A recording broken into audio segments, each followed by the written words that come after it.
Quand les gens vont commencer à dormir, parce que la variation, elle est monotone, il n'y a aucune variation. Ça, c'est la courbe. Ça, c'est la courbe du cœur de quelqu'un qui ne vit plus. Donc, monotone, discours mort. Donc, vous devez éviter d'avoir une voix qui est monotone. Il doit avoir des hauts, il doit avoir des bas. Il doit avoir des moments de pause. Comme ce que je viens de faire. Ça permet de relancer le discours.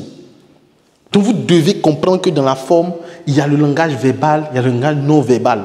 Il y a ce que vous dites avec les mots, il y a ce que votre corps dit. Votre corps parle, le body language. Si tu vois, quand tu parles, tu regardes le visage des gens, est-ce que les gens ont le visage serré? Ce qu'on appelle les micro-informations du visage. Donc, vous devez prêter attention à tous ces éléments quand vous prenez la parole en public. C'est un art, d'où la notion d'art oratoire. Donc, tu dois t'exercer, tu dois t'entraîner. Et comme exercice, commence à lire à haute voix. Prends ton livre, commence à lire à haute voix. Cesse de lire dans ton cœur. Commence à lire à haute voix. Ça va te permettre de développer le volume, le thème vocal et tout. C'est ça.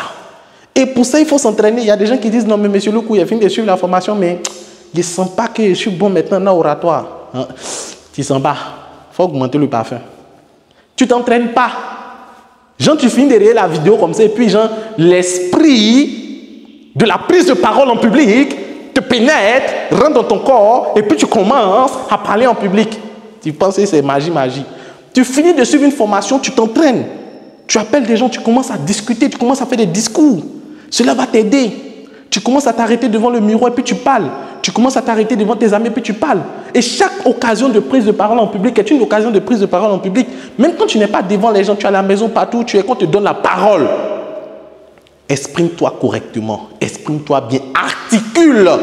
Il faut qu'on comprenne les mots, les expressions que tu utilises.